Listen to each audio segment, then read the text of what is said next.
Guys, j'aime la souffrance. Je me suis refait le match, en tout cas les grandes lignes, et vraiment, on va encore décortiquer quelques parties.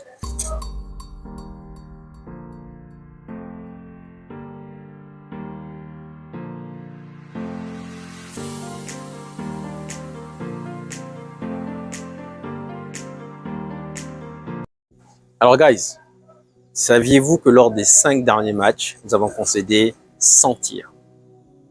Lors des 5 derniers matchs, donc en l'occurrence Luton, Fulham hier, Wolves, il y a eu 100 tirs. Et le problème en fait dans cette situation, c'est quoi? C'est que c'est tellement facile d'ouvrir Manchester United. Parce qu'en fait, même dans la tête des joueurs, c'est confus. Même dans la tête des joueurs, c'est perplexe. Les gens ne savent pas où on va. C'est ça la réalité. Donc, parfois, nous avons un 11. Parfois, nous avons des joueurs qui, dans leur tête, comme Bruno Fernandes, c'est « je vais presser ». D'autres vont te dire « non, je vais attendre ». Donc, en fait, c'est le style de jeu même qui n'est pas défini. Et c'est la raison pour laquelle on tâtonne. C'est la raison pour laquelle on galère. Parce que quand tu arrives, il y a une partie qui presse et une autre partie qui ne presse pas. En 3 passes, la même situation, guys, je l'ai vu 1 fois, 2 fois, 3 fois, 4 fois, 5 fois en première mi-temps. C'est-à-dire, en 3 passes, on désamorce complètement notre pressing. 3 passes. Parce que vous voyez, on arrive, on a Rashford qui arrive là, on a Forson, le pauvre, même si tout le monde le tape dessus, il vient d'arriver, le pauvre, bref, qu'il ait un gap énorme entre lui et Maino. On a Maino qui est très haut. Donc en 3 passes, en 1 passe, on passe du gardien. Il y a Rashford qui va presser le gardien seul, ce qui fait que derrière, on est noyé.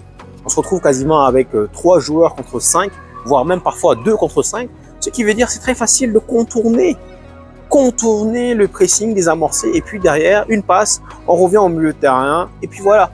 Donc si vous vous rappelez de l'action de Iwobi, où il arrive quasiment, on est à 3 contre 2, il ne cadre pas. C'est une action semblable. En 3 passes, on désamorce notre pressing.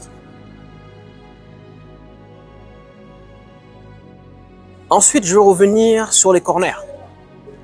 Tout le monde, les gars, j'ai analysé ça proprement et tous nos adversaires tirent les corners de la même manière. Regardez le premier arrêt. Je ne sais pas si vous vous rappelez dans le match. Je ne peux pas les mettre malheureusement, sinon ça va faire droit d'image. Premier arrêt d'Onana sur corner. Il la place dans un endroit stratégique. Il y en a un qui tête. Et derrière, ben là, on a l'arrêt de Onana. Et il y en a un deuxième joueur qui rate. Il aurait pu marquer à cet instant-là. Mais la balle lui rebondit dessus. Elle sort. Deuxième fois, la même chose. Identique. Tout ça, c'est en première mi-temps. Deuxième fois, identique. Même endroit. Là, c'est Casemiro qui se retrouve donc au premier poteau. La balle, elle sort. Troisième fois, c'est le but. Donc, c'est-à-dire que c'est les mêmes choses que l'on voit encore et encore. Donc, quand tout à l'heure, quand je vous disais qu'il y avait 100 tirs concédés, on a 17 tirs donc, contre Fulham, 23, je crois, contre Luton. La semaine dernière, Luton a eu 23 tirs. Les Wolves, ils en ont eu 18. Bref, 100 tirs concédés. Mais 100 tirs, c'est-à-dire que toutes les équipes qui jouent contre nous ont la même manière. C'est la manière de désamorcer le pressing et sur corner. On voit ça chaque fois. On voit ça encore et encore et encore. Alors guys, je sais qu'à Manchester United, c'est le foutoir. Je sais que les responsabilités, les tâches, les difficultés sont partagées. Donc je ne dis pas que tout est de la faute de Ten Hag. Mais sur ce que je viens de vous dire là, sur ce qu'on voit, en anglais on dit pattern, c'est les mêmes choses que l'on voit encore et encore. Sur ces aspects-là, rien ne change.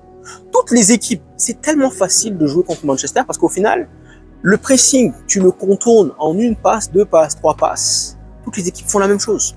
C'est pas comme si genre elles arrivent avec un plan stratégique, un truc diabolique, maléfique. Non, non, non, non, non. C'est très simple. Tu regardes ce que Wolverhampton a fait, tu regardes ce que Fulham a fait, tu regardes ce que Luton a fait, même quand on gagne. C'est ça le problème. Même quand on gagne dans la douleur. Parce qu'à chaque fois, on voit toujours les mêmes difficultés. Donc oui, je sais que les torts sont partagés. Je ne vais pas dire que tout est la faute de Ten Hag. Mais sur cet aspect-là, sur les choses basiques, sur les corners, on voit les mêmes corners tout le temps, tout le temps, tout le temps. Guys, je pense sincèrement que Ten Hag est en période d'essai. Je pense que là, même hier, on a vu Bryce Ford l'observer de près. Il va aller donner un compte rendu à Radcliffe. Je pense qu'il est en période d'essai. On lui a donné un contrat de 3 ans. Souvenez-vous un peu comme Mourinho. Là, ça va faire 2 ans qu'il est là. Et je pense que là, donc, si on résume les faits, ça va faire 2 ans. Il y a un choix à faire. Soit on lui montre qu'on va le backuper, c'est-à-dire on va le prolonger. Ce qu'on a fait avec Mourinho, si vous vous rappelez bien. Mourinho avait fait une saison. Deuxième saison, elle était voilà, au mois de mars, février, je sais plus, on a décidé de le prolonger. C'est la même chose. Donc là, il y a un choix à se faire avec Ten Hag. Soit, clairement, tu lui montres que tu es avec lui et donc tu lui offres un nouveau contrat, mais vu les performances actuelles, est-ce qu'il le mérite? Je ne pense pas. Soit, tout simplement, tu lui dis, écoute, bon ben merci pour tout, au revoir. Donc, c'est délicat parce que tu peux pas venir laisser une année de contrat à ton manager, commencer l'année. Parce que tout de suite, ça va être le foutoir. Tout de suite, c'est le foutoir parce que quelqu'un qui n'est pas stable, qui n'est pas bien assis, forcément, ça peut aller dans tous les sens. Ça peut aller et ça va même aller dans tous les sens. Même les joueurs vont se dire, bon, de toute façon, toi, il te reste un an de contrat. Et c'est ce qui s'est passé avec Radcliffe. Non, Rangnick, pardon. Ce qui s'est passé avec Rangnick. Rangnick, on savait tous qu'il avait 6 mois, il était en stage, entre guillemets, et du coup, les joueurs se sont permis, les joueurs comme Rashford, comme Bruno, se sont permis de marcher tranquille, pépère dans leur jardin. Donc, il est en période d'essai, et je pense que là, il n'a pas le choix.